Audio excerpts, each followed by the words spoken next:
They say love makes you blind. But what they don't tell you is that love also makes you stupid. Really, really stupid. The kind of stupid where you give everything you have, sacrifice your dreams, your money, your future, all for someone who promised you forever. And then one day, that same person looks you in the eye and tells you that you were never enough. My name is Sarah Chin. I'm 34 years old now, but this story begins 8 years ago when I was 26 and thought I had found the man I would spend the rest of my life with. His name was Marcus Webb. Tall, charming, with these bright blue eyes that could make you believe anything he said. And boy, did he say a lot of things. We met at a coffee shop near the university where I was working as a senior financial analyst. I had just gotten a huge promotion. My salary had jumped from $60,000 to $95,000 a year. I was proud of myself. I had worked so hard, pulling double shifts, taking extra courses, proving myself in a male-dominated field. That promotion felt like everything I had worked for was finally paying off. Marcus was a barista at that coffee shop, but he wasn't just any barista. He had dreams, big dreams. He wanted to be a doctor. He talked about it with such passion, such fire in his eyes. He would tell me about how his father had died from a preventable illness because they couldn't afford proper health care, how he wanted to save lives, to make sure no other family went through what his family went through. I fell for him, hard. Not just for his looks, but for his heart, or at least what I thought was his heart. We started dating within 2 weeks. Within 6 months, we moved in together. And within a year, he proposed. I said yes without even thinking. Because when you're in love, you don't think, you just feel. And everything I felt told me that Marcus was the one, but there was a problem. A big one. Marcus had been trying to get into medical school for 3 years. He had the grades, he had the passion, but he didn't have the money. Medical school is expensive. Like, really expensive. We're talking about $200,000 over 6 years for tuition, books, living expenses, everything. His family couldn't help. His mother was working 2 jobs just to keep their house. His younger sister was in community college. There was no money left over for Marcus's dream. So one night, about 2 months after we got engaged, Marcus came to me with tears in his eyes. We were sitting on our tiny apartment balcony, looking out at the city lights. He held my hand and said, "Sarah, I don't think I can become a doctor. I don't have the money. And I can't ask my family for help. They've already given me everything they could." My heart broke for him. This man, this beautiful soul who just wanted to help people, was about to give up on his dream because of money. And I had money, not a fortune, but I had savings. I had a good job. I had the promotion. I could make this work. So I told him something that would change my life forever. I said, "Marcus, I'll help you. We'll do this together. I'll pay for your medical school. You focus on studying, on becoming the best doctor you can be. And when you graduate, when you're making good money, we'll be set for life. We'll build our future together." He looked at me like I had just handed him the moon. He hugged me so tight I could barely breathe. He kept saying, thank you, I'll make you so proud, I promise I'll pay you back, I promise we'll have an amazing life together." I believed him. Why wouldn't I? We were in love. We were engaged. This was an investment in our future, in our life together. Looking back now, I realized that was the moment everything changed. That was the moment I stopped being Sarah, the independent woman with her own dreams and goals. And I became Sarah, the woman who sacrificed everything for a man who would eventually leave her with nothing. Medical school started 3 months later. Marcus got accepted into a prestigious program across the country. We had to move. I had to leave my job, my promotion, everything I had worked for, but I told myself it was worth it. This was temporary. Once Marcus graduated, we would have everything we ever wanted. Finding a new job wasn't easy. The market in our new city was competitive. I ended up taking a position that paid less than my old job, $70,000 instead of $95,000. It hurt my pride a little, but I pushed that feeling down. This was for us. For our future. The expenses started immediately. Tuition for the first year was $35,000. Then there were books, another $3,000. Medical equipment, lab fees, another $2,000. Housing, food, utilities, insurance. Everything added up so fast. I sat down one night and created a budget. A strict one. I would cover all of Marcus's expenses. Every single one. Tuition, books, rent, food, his car payment, his phone bill, everything. My salary would go entirely to supporting us while he studied. Marcus was grateful at first. He would come home from his classes and tell me about everything he learned. He was excited, passionate. He would hold me and say, "Sarah, I couldn't do this without you. You're amazing. I'm the luckiest guy in the world." Those words kept me going during the hard times. And there were a lot of hard times. I started picking up freelance work on the side. Financial consulting, bookkeeping, anything I could do from home in the evenings and on weekends. I was working 60, sometimes 70 hours a week. My main job from 9 to 6, then freelance work until midnight or 1 in the morning. I was exhausted all the time. But Marcus was in medical school, and everyone knows medical school is brutal. He was studying constantly. He needed a peaceful home, good food, a supportive partner, so I made sure he had all of that. I stopped buying new clothes. I wore the same 5 outfits on rotation for 2 years. I stopped going out with friends because I couldn't afford it. I canceled my gym membership, my subscription services, everything that wasn't absolutely necessary. Every dollar I saved went into our joint account, which Marcus had access to for his expenses. My family started noticing the change. My mother would call and ask if everything was okay. She said I sounded tired, stressed. I would laugh it off and tell her I was fine, just busy with work. I didn't tell her about the freelance hours or the tight budget or how I was eating ramen for lunch most days to save money. My friends started drifting away. I couldn't meet them for dinners or weekend trips anymore. I was always working or too tired. They stopped inviting me after a while. I told myself it didn't matter. Once Marcus graduated, we would have money for everything. I could rebuild those friendships then. Year 1 passed. Then year 2. Marcus was doing well in school. Top of his class in several subjects. I was so proud of him. Every good grade felt like validation that this sacrifice was worth it. But something was starting to change. Small things at first. Marcus stopped coming home excited to tell me about his day. He started spending more time at school, studying with his classmates. He would come home late, sometimes not until 10 or 11 at night, and go straight to bed without really talking to me. I told myself it was just the stress of medical school. It's a tough program. He was tired. We were both tired. This was normal. In year 3, the distance grew bigger. Marcus started going to social events without me. Medical school mixers, study groups that turned into parties, networking events. He said these were important for his career, for making connections. I understood. I wanted him to succeed. But I started feeling lonely. Really lonely.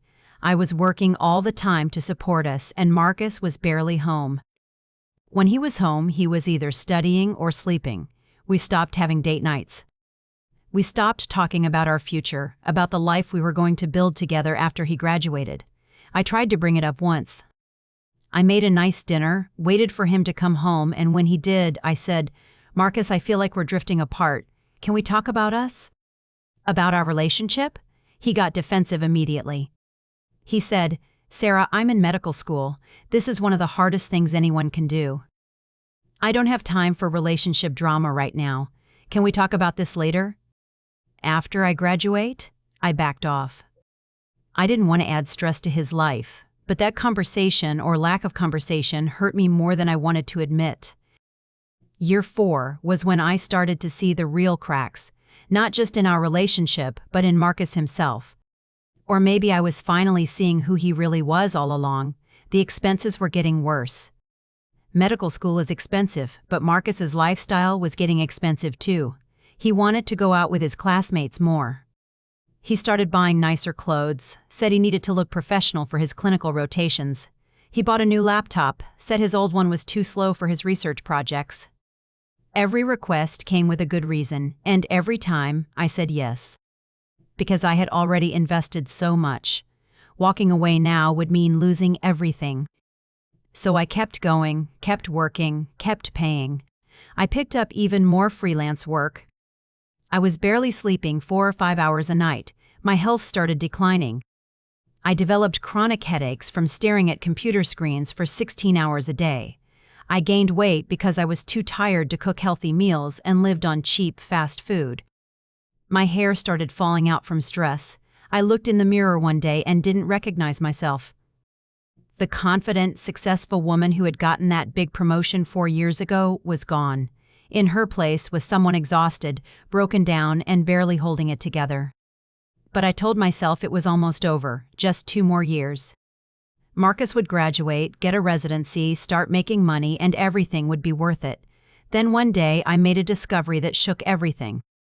I was organizing our paperwork for taxes when I found a credit card statement that had been sent to our address. It was in Marcus's name, but it was an account I didn't know about. Curiosity got the better of me. I opened it. And what I saw made my stomach drop. There were charges for expensive restaurants I had never been to. Bars and clubs. Online shopping from high-end stores. Hotel rooms. My hands were shaking as I flipped through the pages. Thousands of dollars in charges over the past 6 months. I sat there on our bedroom floor with that statement in my hands, trying to make sense of it. Marcus was in medical school. He was supposed to be studying all the time. Where was he finding time to go to expensive restaurants and hotels? And who was he going with? When Marcus came home that night, I was waiting for him at the kitchen table with the credit card statement in front of me. I didn't yell. I didn't scream. I just asked calmly, "Marcus, what is this?" He looked at the statement, and for just a second I saw panic flash across his face. But then it was gone, replaced with irritation. He said, "Sarah, why are you going through my mail?" "That's private," I said. "It came to our apartment." I was organizing our documents. I wasn't snooping. "I just want to know what these charges are for." He sighed like I was being unreasonable. He said, "These are for school events, networking dinners, study groups, things I need to do for my career." I pointed to the hotel charges. I said, "What about these?" He barely hesitated. He said, "Sometimes we have study sessions that go late, and it's easier to just get a hotel room near the hospital than drive all the way home and back early in the morning for clinical rotations." It sounded reasonable. It did. But something in my gut was screaming that he was lying. I said, "Marcus, I'm working myself to death to support us. I'm working 70 hours a week. I haven't bought myself anything new in years. And you're spending thousands of dollars on credit cards I don't even know about?" He got angry then. He said, "You know what, Sarah? I'm under an incredible amount of pressure. Medical school is brutal. I'm sorry if I need to blow off steam sometimes. I'm sorry if I can't live like a monk for 6 years just because you want me to." That comment stung. Because I wasn't asking him to live like a monk. I was just asking him to be responsible with the money I was killing myself to earn. But I didn't push it further. I was too tired to fight. And part of me was scared that if I pushed too hard, he would leave. And then what? All of this sacrifice would have been for nothing. So I backed down. Again. I told him I understood, that I wasn't trying to control him, that I just wanted us to be on the same page financially. He softened a little after that. He gave me a hug and said, "I know this is hard on you, Sarah. Just 2 more years. After I graduate and get into a good residency, everything will be different. I promise." I wanted to believe him. I needed to believe him. So I did. Year 5 and 6 blurred together. More expenses, more late nights for me working, more distance between Marcus and me. We were living in the same apartment, but we might as well have been strangers. We stopped being intimate. Months would go by without any physical connection. When I tried to initiate, Marcus would say he was too tired, too stressed, had too much on his mind. I felt unwanted, undesired, like I was just a wallet with legs, existing only to fund his dreams. But I held on. Because Marcus's graduation was approaching. 6 years of sacrifice were about to pay off. Graduation day finally came. I had bought a new dress for the occasion, the first new piece of clothing I had purchased for myself in years. I was so excited. This was it. This was the moment everything changed. I watched Marcus walk across that stage and receive his medical degree. I cried. Not tears of joy, though there was some of that, but mostly tears of relief. It was finally over. The sacrifice was done. Now we could start building our life together. After the ceremony, Marcus was surrounded by his classmates and their families. I stood off to the side, waiting for my turn to congratulate him. I watched him laugh and hug people, pose for photos. He looked so happy. Finally, he made his way over to me. I hugged him and said, "I'm so proud of you. We did it." He hugged me back, but it felt stiff, obligatory. He said, "Thanks for everything, Sarah." Something about the way he said it felt wrong, like he was thanking a business associate, not his fiancée. We went out to dinner that night with some of his classmates and their partners. Everyone was celebrating, talking about their residency placements, their plans for the future. I tried to join in, but I felt out of place. These people had been Marcus's world for 6 years, and I barely knew any of them. One of the women there, a tall blonde named Jessica, kept touching Marcus's arm and laughing at everything he said. Marcus didn't pull away. He smiled at her, engaged with her in a way he hadn't engaged with me in years. My stomach twisted, but I pushed the feeling down. I was being paranoid, insecure. Marcus had just graduated from medical school. He was allowed to celebrate with his friends. 2 weeks after graduation, Marcus got his residency placement. A prestigious hospital in the city, exactly what he had hoped for. The pay wasn't huge, residencies never are, but it was something. $55,000 a year. Not enough to pay back everything I had spent on him, but it was a start. I thought things would get better now that he was done with school. I thought we would finally have time for us, for our relationship, but instead, Marcus became even more distant. He started spending even more time at the hospital. He said residency hours were brutal, which I knew was true. But something felt different. He was pulling away from me in a way that felt final. Then one Saturday morning, 3 months after his graduation, Marcus asked me to sit down at the kitchen table. He had a serious look on his face. I sat down, my heart pounding. I didn't know why, but I knew something bad was coming. Marcus looked at me and said 5 words that shattered my entire world. "Sarah, I want a divorce." I sat there, completely frozen. My brain couldn't process what he had just said. Divorce. He wanted a divorce. I finally managed to speak. I said, "What?" "Marcus, what are you talking about? Why?" He wouldn't look me in the eye. He stared at the table and said, "I'm not happy anymore." I haven't been happy for a long time. We've grown apart. We're different people now than we were 6 years ago. I felt like I couldn't breathe. I said, "Marcus, I paid for your medical school. I worked myself into the ground for 6 years to support you, to support us. I gave up my career, my savings, everything. And now, right after you graduate, you want to leave?" He looked uncomfortable but not guilty. He said, "I appreciate everything you did, Sarah. I really do. But I can't stay in a relationship just because I owe you something. That's not fair to either of us. Owe me something." Like 6 years of my life was just some debt he could acknowledge and move on from. I started crying. I said, "Is there someone else?" He hesitated. That hesitation told me everything. I said, "Marcus, is there someone else?" He sighed and said, "Yes, Jessica. We've been seeing each other for about 8 months. 8 months. While he was still in medical school.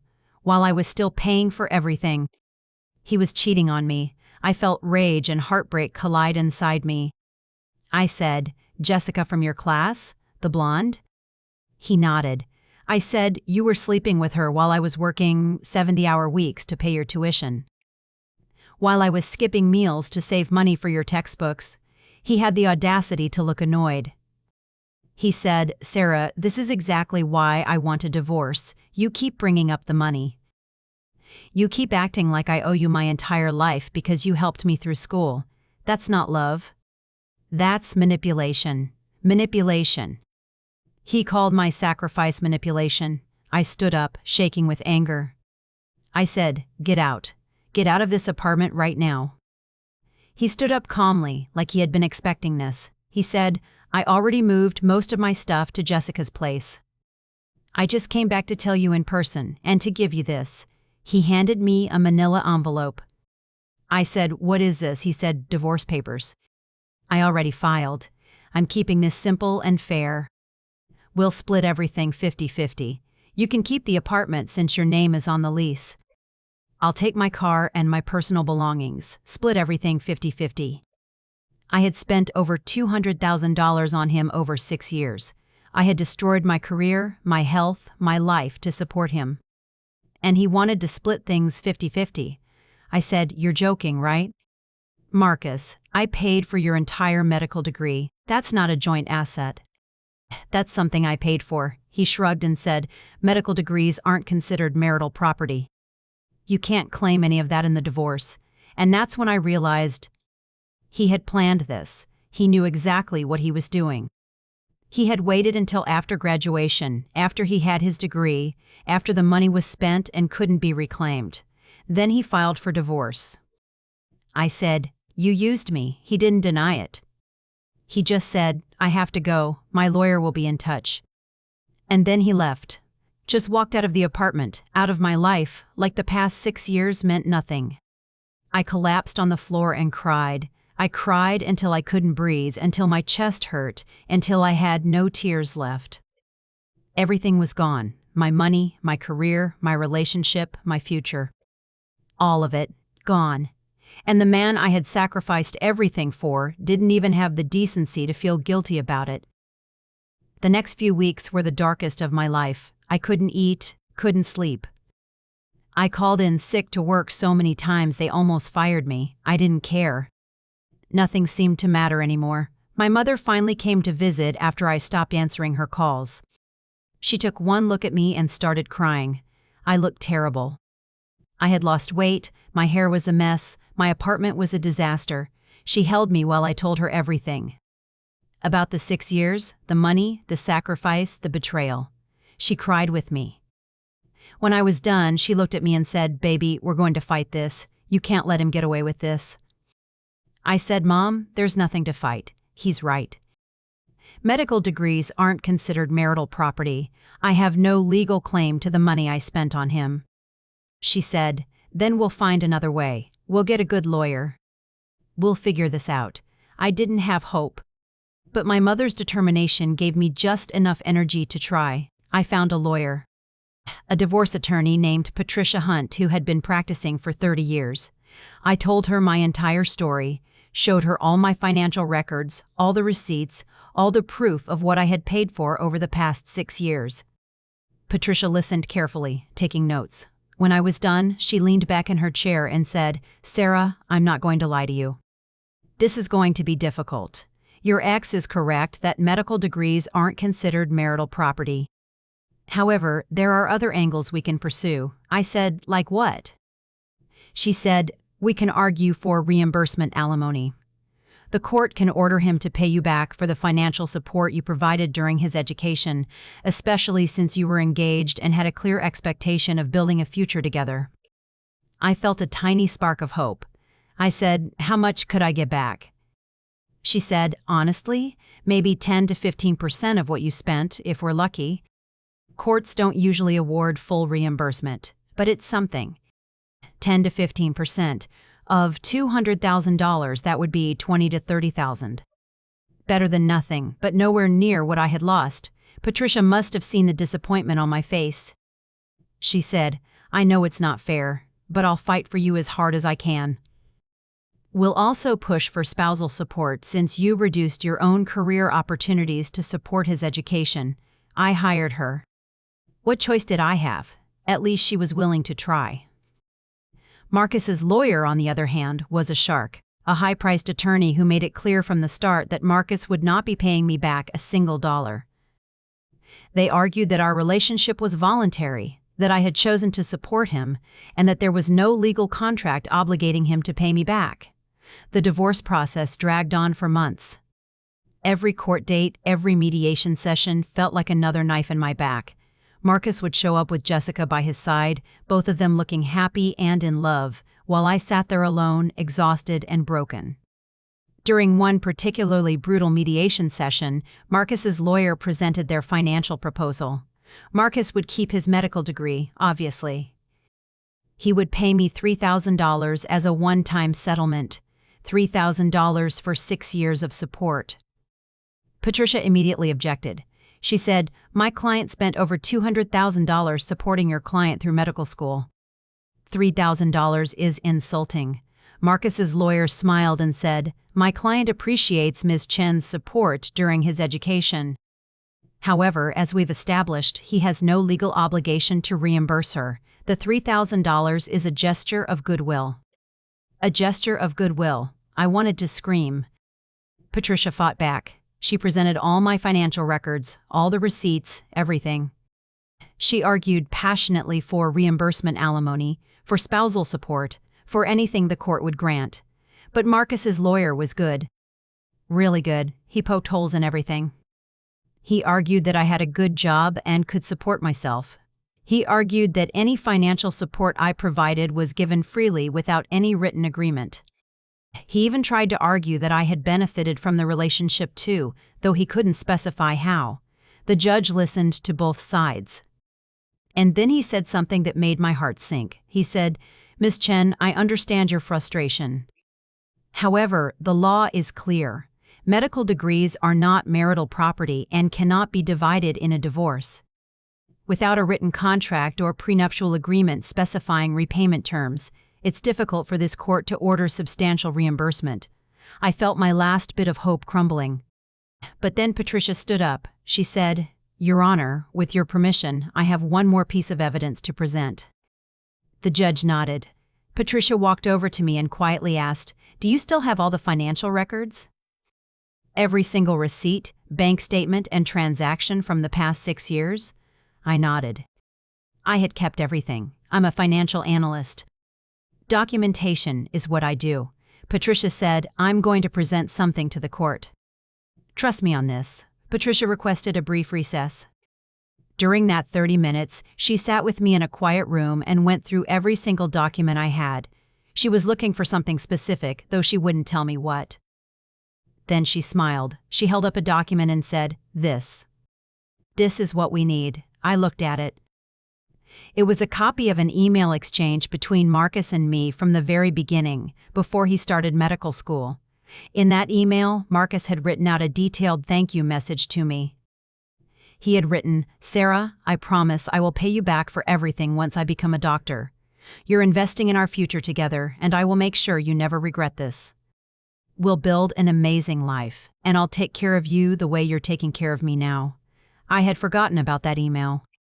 It was from 6 years ago. Patricia said, "This email establishes a clear promise of repayment. It shows intent and acknowledgement of debt. This changes everything." We went back into the courtroom. Patricia presented the email to the judge, along with a complete financial breakdown of every dollar I had spent on Marcus over 6 years. She had created a detailed document. It showed tuition payments, rent payments, food expenses, car payments, insurance, books, medical supplies, everything. The total came to $217,834.62. Patricia said, "Your Honor, this email, combined with these financial records, proves that there was a clear agreement between my client and Mr. Present Webb. He explicitly promised to repay her for her support once he became a doctor. My client relied on that promise when she sacrificed her own career and savings to support him." Marcus's lawyer jumped up. He said, "Your Honor, that email is 6 years old and represents casual conversation between romantic partners. It's not a legally binding contract." The judge looked at the email, then at the financial records. He was quiet for a long moment. Then he said, "I'd like to see more evidence of Mr. Webb's financial situation during his medical school years.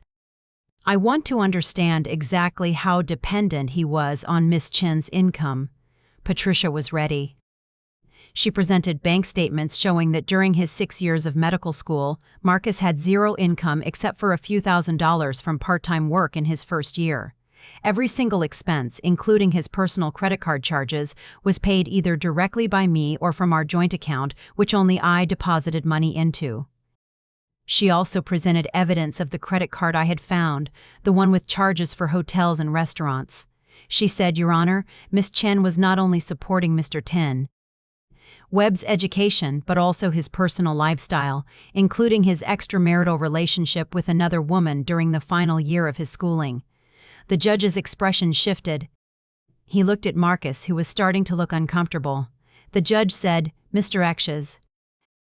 Webb, did you promise Miss Chen that you would repay her for her financial support?" Marcus hesitated. His lawyer was shaking his head, clearly telling him not to answer. But the judge was waiting. Finally, Marcus said, "I said a lot of things back then, Your Honor. We were in a relationship.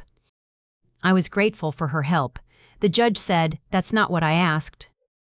"Did you promise to repay her, yes or no?" Marcus looked trapped. He said, "I said I would take care of her after I became a doctor, yes." The judge nodded. He looked at all the evidence spread out before him. Then he said something that made my heart start beating faster. He said, "I'm going to take a 15-minute recess to review these documents more carefully, but I want to say this now.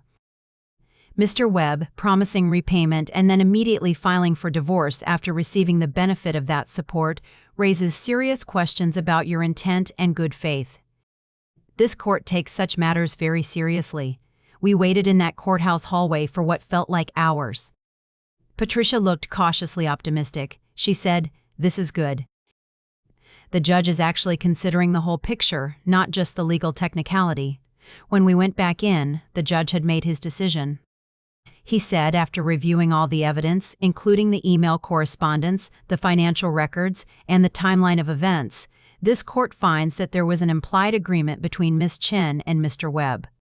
While not a formal contract, Mr. Webb's explicit promise to repay Miss Chen and to build a future together, combined with her detrimental reliance on that promise, creates an equitable claim.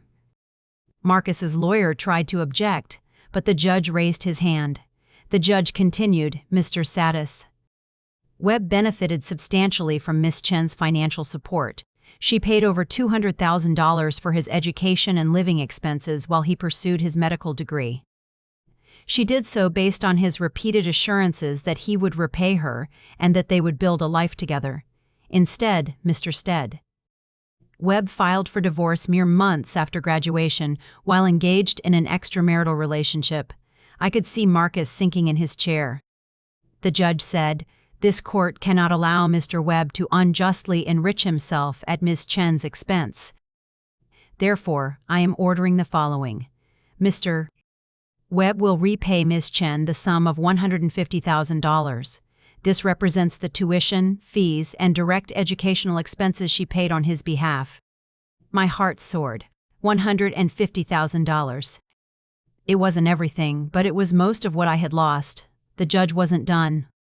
He said, "Additionally, Mr. Webb will pay Miss Chen's spousal support in the amount of $2,000 per month for the next 5 years. This is to compensate for the career opportunities Miss Chen lost while supporting Mr. Webb's education." That was another $120,000. The judge continued, "Finally, Mr. Webb will be responsible for all court costs and attorney fees for both parties." Patricia grabbed my hand under the table. We had won. We had actually won. Marcus's lawyer was on his feet, objecting, saying they would appeal. But the judge was firm. He said, "Mr. Webb, you made a promise. You benefited from that promise, and now you will honor it. This is my ruling." He banged his gavel, and it was over. I walked out of that courtroom in a daze. Patricia was smiling, telling me this was a huge victory, that we had beaten the odds. But I couldn't fully process it yet. Marcus and his lawyer stormed past us without a word. But Jessica was there, and I caught her eye. She looked scared. Good, she should be. Over the next few weeks, the reality of the judgment started to sink in. Marcus had to start making payments. $150,000, plus the monthly spousal support, plus legal fees. On a resident salary of $55,000 a year, that was going to hurt. A lot. I heard through mutual acquaintances that Marcus and Jessica's relationship was falling apart. The financial burden was too much. They were fighting constantly. Jessica apparently hadn't signed up to be with a man drowning in debt. Part of me felt vindicated. Part of me just felt sad that it had come to this, but mostly I felt relief. The judge had seen through Marcus's lies. He had recognized the injustice of what happened to me. And he had done something about it. My mother was overjoyed. She kept saying, "I told you we would fight. I told you we wouldn't let him get away with it." She was right, and I was grateful. The first payment came through a month later, $15,000, the first installment of the lump sum Marcus owed me. I stared at my bank account, watching that number appear, and I cried. But this time, they were tears of relief. I started putting my life back together. I went to therapy to deal with the trauma of the past 6 years. I reconnected with old friends. I started taking care of my health again, eating properly, exercising, sleeping. I even started thinking about my career again. I had put it on hold for so long, but maybe it wasn't too late to rebuild. 3 months after the court ruling, I got an email from Patricia. She said, "Sarah, I thought you should know. Marcus tried to appeal the judgment, but it was denied. The ruling stands. He has to pay everything." I smiled. It was really over. The money from Marcus wasn't going to magically fix everything. I had lost 6 years of career growth, networking opportunities, and professional development. I had health issues from the stress and overwork. I had emotional scars that would take years to heal. But I had something now that I didn't have before. I had justice. And I had a chance to start over. I made a decision. I was going to use Marcus's repayment money to invest in myself the way I had invested in him. But this time, I would be smarter. This time, I would protect myself first. I enrolled in an executive MBA program. It was expensive, but with the money coming in from Marcus, I could afford it. This time, I was advancing my own career, my own dreams. I also started working with a career coach. Someone who could help me figure out how to rebuild my professional reputation and make up for lost time. Within 6 months, I had a new job. A better job. I was hired as a director of finance at a mid-sized tech company. The salary was $130,000 a year, more than I had ever made before. I moved to a new apartment. Nothing fancy, but it was mine. I decorated it the way I wanted.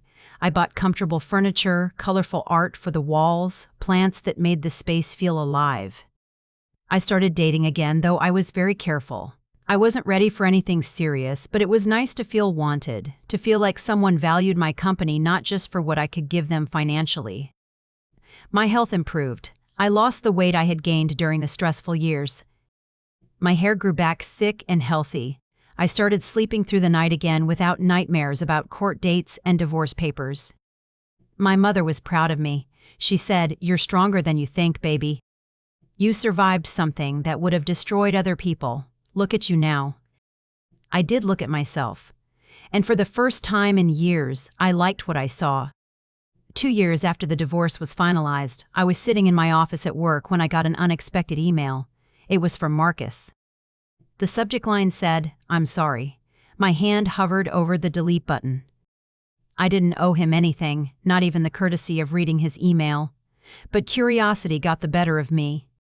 I opened it. The email was long. In it, Marcus apologized for everything.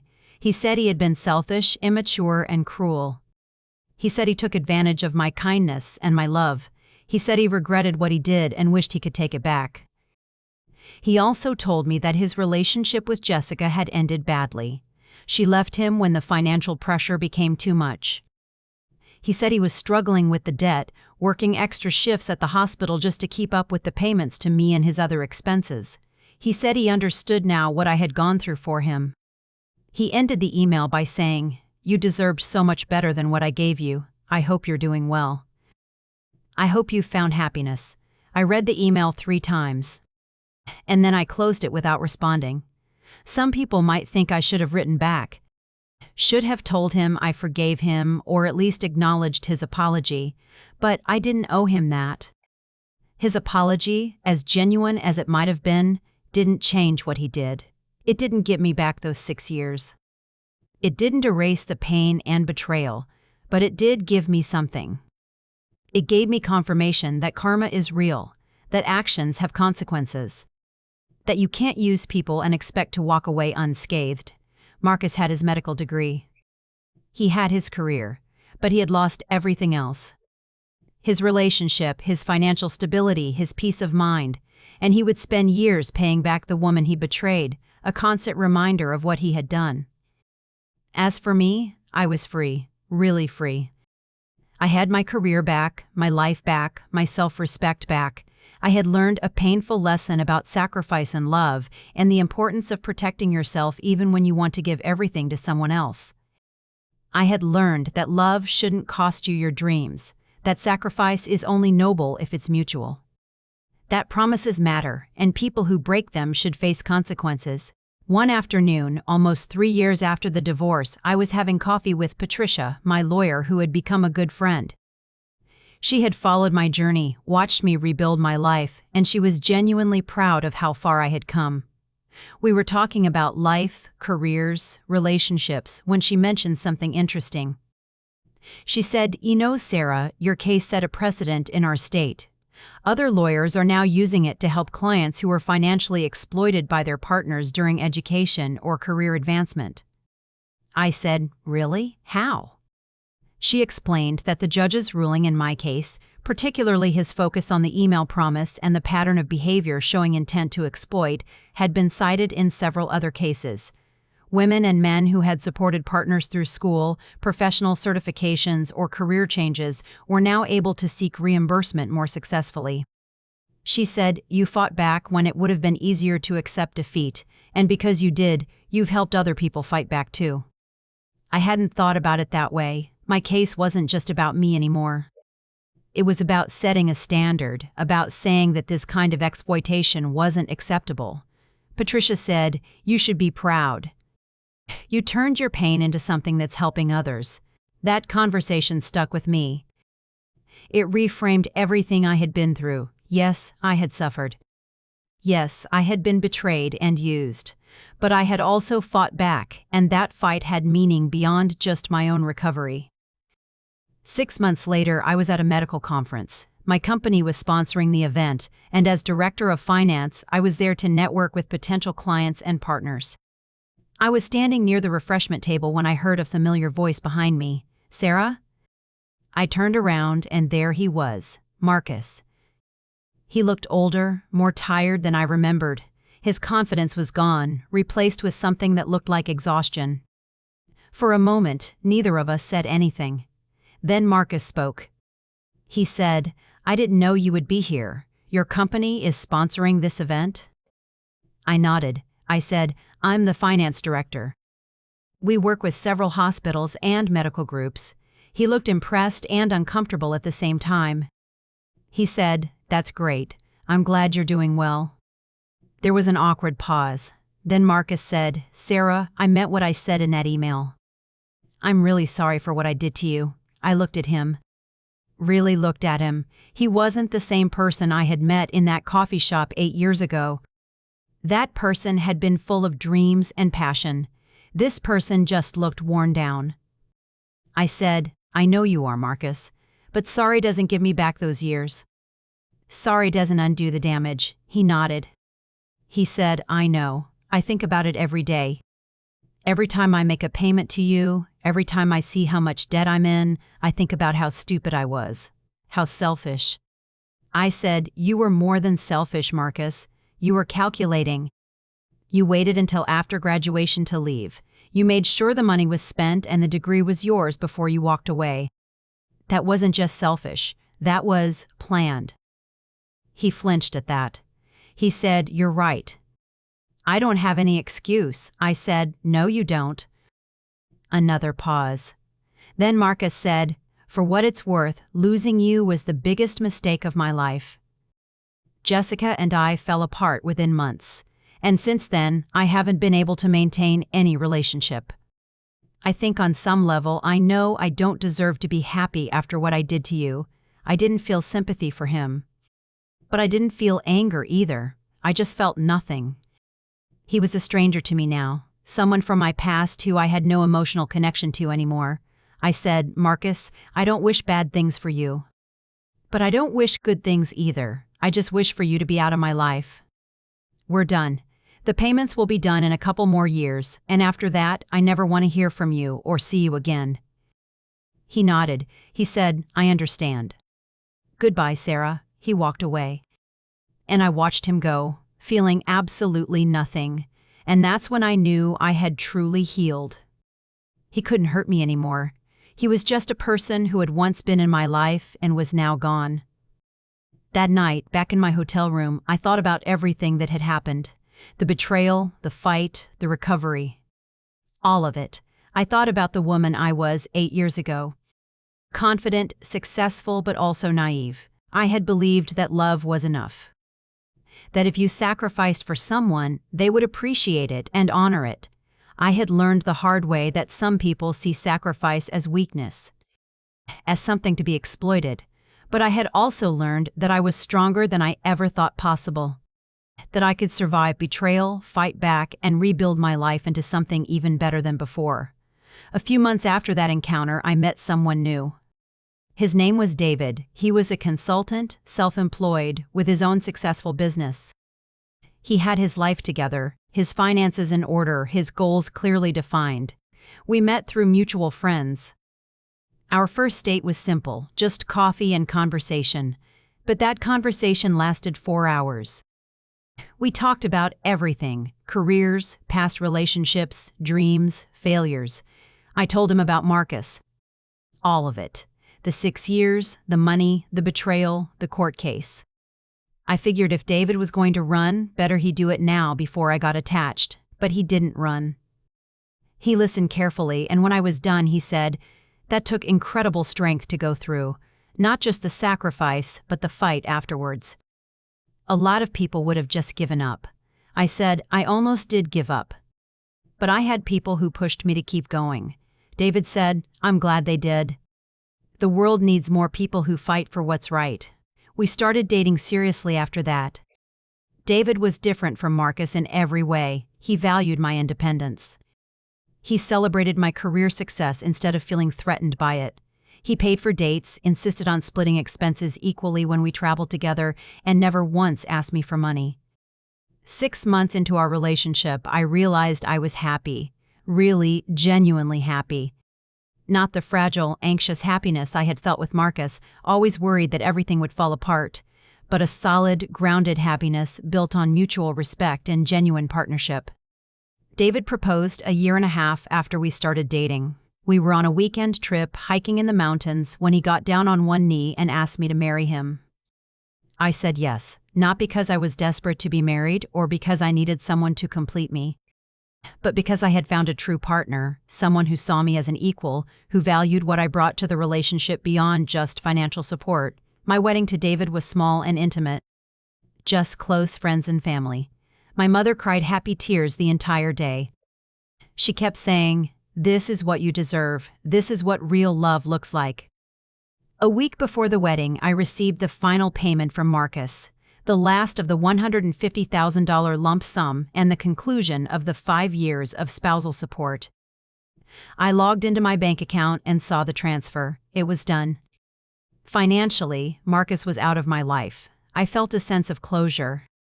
Not satisfaction or revenge, but just closure. That chapter was over. I took some of that money and did something symbolic. I donated $50,000 to a scholarship fund for women pursuing careers in finance. I wanted to help other women avoid the trap I had fallen into, the trap of sacrificing their own dreams for someone else. The scholarship was for women who had taken time off from their careers to support family members and were now trying to get back on track. I knew exactly what that struggle felt like, and I wanted to help. The rest of the money went into investments. Smart, secure investments that would grow over time. David and I were building a future together, but I was also building my own financial security. Never again would I be completely dependent on anyone else. The wedding day was perfect. David and I wrote our own vows. In mine, I promised to be his partner, his equal, his companion through life's challenges. But I also promised to remain true to myself, to never lose sight of my own dreams and goals. David's vows echoed the same sentiment. He promised to support my ambitions, to celebrate my successes, and to be there during failures without trying to fix me or change me. As we exchanged rings, I thought about how different this felt from my engagement to Marcus. That engagement had been rushed, built on passion and naive optimism. This marriage was built on mutual respect, trust, and genuine partnership. It's been 5 years since the divorce was finalized, 3 years since David and I got married. My life now is unrecognizable from what it was during those dark years with Marcus. I'm now a chief financial officer at a tech startup. The salary is substantial, the work is challenging and rewarding. I've rebuilt my professional reputation and then some. David and I bought a house together. We split everything equally. We have a prenuptial agreement not because we don't trust each other, but because we both believe in protecting ourselves. We've both been through difficult experiences, and we're smart enough to learn from them. We have a good life. We travel, we pursue our individual hobbies and interests, we support each other's careers. But we also maintain our independence. We have separate bank accounts alongside a joint account for shared expenses. We both contribute equally to our household. Sometimes I think about those 6 years with Marcus. Not with anger or regret, but with a kind of detached reflection. That experience taught me more about myself than any success ever could. It taught me that sacrifice without reciprocity is exploitation, that love should elevate both people, not destroy one for the benefit of the other. That financial independence isn't selfish, it's essential. It taught me to value people who value me. To recognize red flags early instead of making excuses for them. To understand that when someone shows you who they really are, believe them. I heard through acquaintances that Marcus is still working as a doctor. He finished his residency and is now practicing. He's single, still struggling with debt from various sources. His career is fine, but his personal life is apparently a mess. I don't feel satisfaction from that. I don't wish bad things for him. But I also don't wish good things. He's simply no longer relevant to my life. If I could talk to the 26-year-old version of myself, the one standing in that coffee shop about to meet Marcus for the first time, I would tell her a few things. I would tell her that she's about to meet someone who will teach her one of life's hardest lessons. That she's going to make mistakes, big ones, that will cost her dearly, but she's also going to survive those mistakes and come out stronger. I would tell her to protect herself, to not give everything away without ensuring that the relationship is genuinely reciprocal. To recognize the difference between partnership and exploitation, I would tell her that sacrifice is only noble when it's mutual. That giving until you have nothing left isn't love, it's self-destruction. But I would also tell her that she's stronger than she knows. That when everything falls apart, she'll find the strength to fight back. That she'll rebuild her life into something even better than before. And most importantly, I would tell her that her worth isn't determined by how much she can give to someone else. That she deserves to be valued for who she is, not just for what she can provide. But I can't talk to that younger version of myself. All I can do is share my story with others who might be going through something similar. If you're reading this or hearing this and you're in a relationship where you're sacrificing everything while your partner contributes nothing, please listen carefully. Your sacrifice is not appreciated. It's being exploited, and the longer you stay, the more you'll lose. Protect yourself. Document everything. Keep records of financial contributions. Don't just trust promises. Get agreements in writing. And if you're already in the situation I was in, if you've already spent years supporting someone who then betrayed you, please know this: you can fight back. You can recover. You deserve justice, and you have the right to pursue it. Don't let anyone tell you that you're being petty or vindictive for wanting what's owed to you.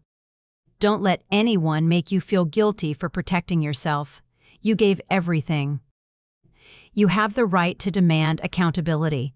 They say that living well is the best revenge. And maybe that's true. I'm living well now.